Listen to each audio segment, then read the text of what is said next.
साथियों नमस्कार, स्वागत है आप सभी का आपके अपने YouTube प्लेटफॉर्म पर। बड़ी खबर और महाबदलाव एसएससी को लेकर के। एसएससी में एक महाबदलाव किया गया है और यूपी में नई भर्ती का आगाज। एसएससी में गलत सवालों पर पूरे नंबर का एक निर्णय आया है। एसएससी में सीजीएल पदों का स्लाइडिंग नियम आ चुका है और विधान भवन रक्षक में पेट 2025 के आधार पर 170 पदों पर नोटिफिकेशन रिलीज हुआ है।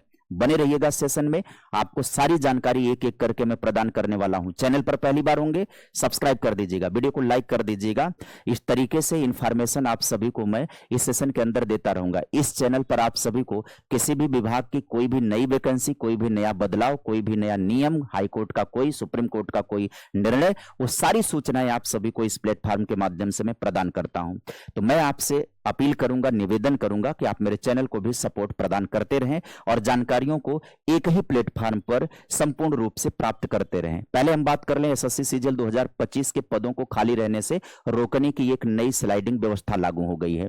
नई व्यवस्था में क्या है कि सीजीएल में जो पद खाली रह जाते थे अब वो खाली नहीं रह जाएंगे, अब उनको भरा जाएगा। कैसे भरा जाएगा? दस्तावेज सत्यापन के समय जो अनुपस्थित रहने या कार्यभार ग्रहण ना करने के कारण कई पद रिक्त रह जाते थे। कई बच्चे ऐसे होते थे जो रिजल्ट आने के बाद उस फाइनल मेरिट लिस्ट में होते हैं, जो डॉक्यूमेंट का वेरिफिकेशन करवाना होता है, उन्हें कार्यभार ग्रहण करना होता है, लेकिन कई स्थितियां ऐसी आ जाती हैं कि वो अपना पद छोड़ देते हैं या डॉक्यूमेंट वेरिफिकेशन नहीं होता या उसमें वेरिफिकेशन में मामला बिगड़ जाता है। ऐसे में जो पद रिक्त रह जाते हैं, एसएससी ने चयन प्रक्रिया को अधिक पारदर्शी और अभ्यर्थी हितैषी बनाने के लिए स्लाइडिंग मैकेनिज्म लागू किया है। यानी प्रथम चरण के माध्यम से अस्थायी पद या विभाग जो आवंटित किए जाएंगे उसमें क्या है कि जो भी रिक्त पद रह जाएंगे उन रिक्त पदों को बाद के विद्यार्थियों के साथ कैसे होगा, तो पहचान सत्यापन या चरणबद्ध प्रक्रिया समझिए, अस्थायी आवंटन के माध्यम से होगा। आधार आधारित पहचान सत्यापन, ओटीपी प्रमाणीकरण, बायोमेट्रिक तथा लाइव फोटो कैप्चर होगा। आगे समझिएगा बात को। इसके बाद कहानी को आप आगे समझिएगा। सही विकल्प का चुनाव करना होगा, फिक्स करना होगा। वर्तमान में आवंटित पद और विभाग को अंतिम रूप से स्वीकार करना और उच्च वरीयता के पद के लिए भविष्य में उपलब्ध रिक्तियों के सापेक्ष अपग्रेड के लिए पात्र होना। आयोग द्वारा केवल एक बार स्लाइडिंग राउंड आयोजित किया जाएगा। अनुपस्थित रहने वालों के कारण जो रिक्तियां होंगी फ्लोट चुनने वाले अभ्यर्थियों के बीच मेरिट और वरीयता के आधार पर पुनः आवंटित की जाएंगी और स्लाइडिंग के बाद जारी अंतिम परिणाम जो है वो बाध्यकारी हो जाएगा। इस तरीके से कोई पद खाली नहीं रह पाएगा और जो पद खाली नहीं हो पाएगा, मतलब जो पद खाली हो जाता, अभ्यर्थियों के रहने के बावजूद भी पद खाली चला जाता था, तो एक व्यक्ति को नौकरी मिल जाएगा उस पर। यह बड़ा अच्छा नियम आया है एसएससी के भीतर, ये जो नियम आया है। दूसरी बात करें, एसएससी 2026 में नया चैलेंज व ऑब्जेक्शन मैनेजमेंट सिस्टम, एक और चीज आ गई है, समझिए। अभ्यर्थियों की शिकायतों और आरटीआई आवेदनों और न्यायालयों की टिप्पणियों के बाद परीक्षा प्रणाली को पारदर्शी बनाने के लिए नई व्यवस्था लागू की गई है। क्या व्यवस्था लागू की गई है? 2026 से आयोजित होने वाली सभी कंप्यूटर आधारित वस्तुनिष्ठ और विभागीय परीक्षाओं पर यह लागू होगा। इसमें क्या होगा? पहले तो प्रोविजनल आंसर की जारी होगी, अभ्यर्थी आपत्तियां दर्ज करेंगे, विषय विशेषज्ञ जो है वो समीक्षा करेंगे और सिफारिश के आधार पर अंतिम उत्तर कुंजी प्रकाशित होगी। ये प्रक्रिया की जाएगी, है ना।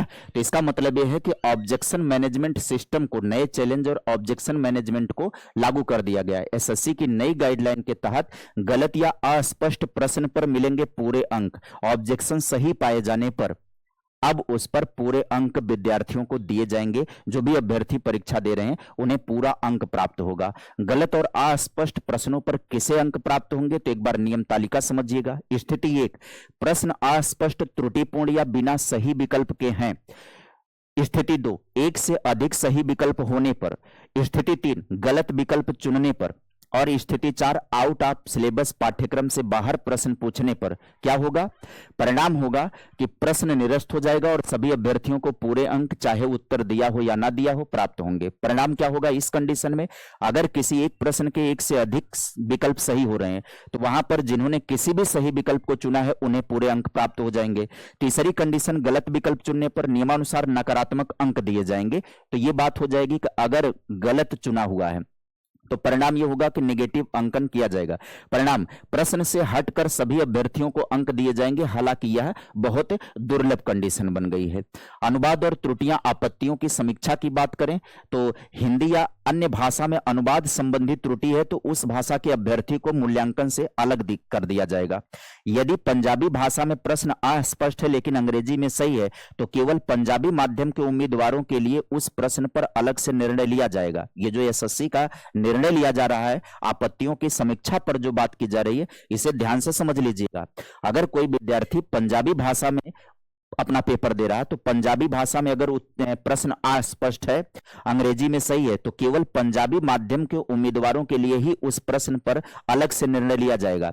ऐसे ही देश के किसी भी भाषा में कोई भी व्यक्ति पेपर दे रहा है, अगर उस भाषा में प्रश्न गलत है लेकिन अंग्रेजी में गलती नहीं है तो अंग्रेजी सर्वमान्य होगी। लेकिन क्षेत्रीय भाषा का चयन हमने इसलिए किया क्योंकि हमें क्षेत्रीय भाषा आ रही है।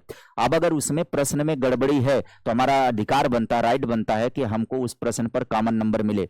तो अलग अलग क्षेत्रीय भाषाओं का प्रयोग करके जो पेपर बन रहे हैं उसमें गलतियां होंगी तो केवल उस रीजन के लिए ऐसा नियम लागू होगा।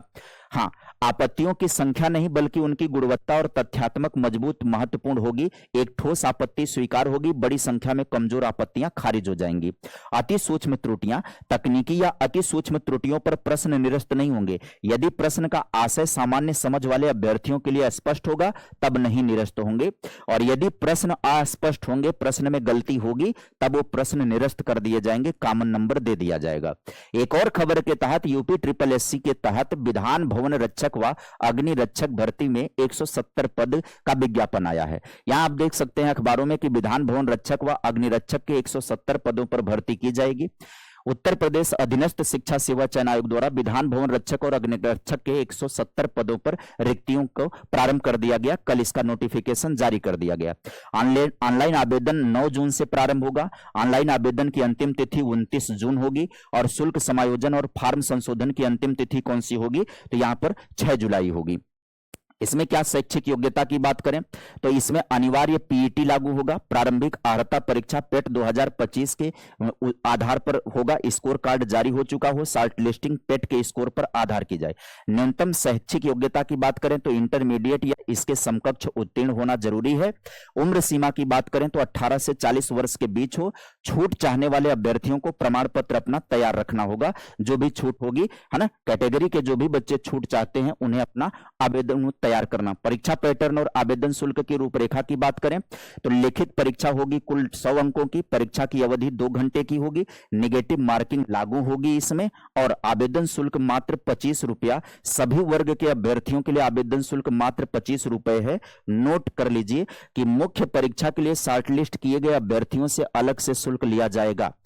बात कर ले अनिवार्य शर्त की तो आवेदन के दौरान अभ्यर्थियों को विभाग और पदों की वरीयता का विकल्प देना अनिवार्य होगा। विस्तृत पाठ्यक्रम आधिकारिक वेबसाइट पर उपलब्ध है। जो यूपी ट्रिपल एससी का आधिकारिक वेबसाइट है उस पर विस्तृत पाठ्यक्रम आप जाकर के देख सकते हैं। वैकेंसी कौन सी है वापस से एक बार समझ लीजिएगा। वैकेंसी है यूपी ट्रिपल एससी के थ्रू विधान भवन रक्षक व अग्नि रक्षक की भर्ती है। 170 पदों पर यह भर्ती है। 9 जून से 29 जून तक प्रक्रिया होगी। 6 जुलाई तक इसकी अंतिम संशोधन की तिथि है। और योग्यताओं में 25 वाले पेट में शामिल हुआ हो विद्यार्थी, और शैक्षिक योग्यता में इंटरमीडिएट या समकक्ष उत्तीर्ण हो, और 18 से 40 के बीच हुआ हो। यदि किसी भी प्रकार की उम्र सीमा में छूट चाहिए तो उनको अपना प्रमाण पत्र तैयार रखना होगा। संबंधित आवेदन की अंतिम तिथि तक अनिवार्य रूप से प्रमाण पत्र होना चाहिए। शुल्क 25 रुपए है, ज्यादा नहीं, और कुल अंक 100 होंगे। परीक्षा की अवधि 2 घंटे निगेटिव मार्किंग के साथ यह विज्ञापन आया हुआ है। तो इस विज्ञापन को भी आपने समझ लिया कि नया विज्ञापन है, भर्ती की प्रक्रिया शुरू हो रही है। उम्मीद करेंगे कि आपको सारी बातें समझ में आ गई होंगी। अगर आप चैनल पर नए होंगे सब्सक्राइब जरूर कर लीजिएगा। जाते जाते ही वीडियो को लाइक कर दीजिएगा आप सभी, और अपने हित मित्रों तक साझा जरूर कर दीजिएगा। इस सेशन में बस बातें इतनी। मिलेंगे फिर किसी नई अपडेट के साथ, नई वीडियो में नई जानकारी के साथ। तब तक के लिए bye bye, take care, thank you.